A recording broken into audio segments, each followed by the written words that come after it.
কি হয়, আমরা তো আসলে নাটক জগতের মানুষ, অভিনয় জগতের মানুষ। সো আমরা অভিনয়ে একভাবে নিজেদেরকে প্রেজেন্ট করি। সো ডিফারেন্টভাবে প্রেজেন্ট করার জায়গা আসলে আমাদের কিছু কিছু সেক্টরে হয়। এর মধ্যে একটা হচ্ছে নাচের। অ্যান্ড আমি যেহেতু নাচের মেয়ে, আমি চেষ্টা করি প্রতিবারই একটু ডিফারেন্ট কিছু করার।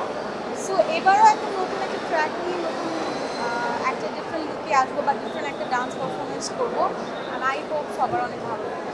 আমি রিয়েলি হ্যাপি যে আমাকে আমি একটা কথা বলছিলাম যে যারা আসলে ডিজার্ভ করে, যে কাজগুলো ডিজার্ভ করে সেই কাজগুলোকে সাপোর্ট করা একটা অ্যাওয়ার্ড ফাংশনের আমার মনে হয় প্রথম এবং মূলত কাজ এটাই।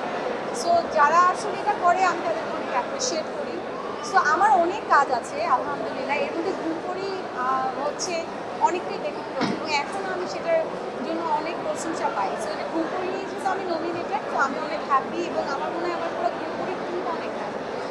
আমি আসলে লাস্ট ঈদে আলোচনায় ছিল একটা দুটো তিনটে ঈদে কাজ ভালো আলোচনায় ছিল, বাট লাস্ট ঈদে থাকে না যে ঈদে আমি একটু প্ল্যান করে কাজ করার চেষ্টা করি, বাট লাস্ট ঈদে সাধারণত এটা হয়নি। বাট এই ঈদে আমার মনে হয় দুই তিনটা কাজ আসবে যেটা লাস্ট ঈদের মধ্যে ঈদেও আপনাদের খুব ভালো লাগবে।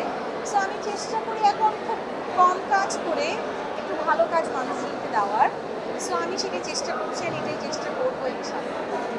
কথা চলছে ওটিটির নতুন কোনো কাজ, বাট ঘুম করি রেশ এখন রেশ থেকে এখন উঠতে পারছি না। বাট ইনশাআল্লাহ আরও ভালো কিছু নিয়ে আসার চেষ্টা করবো।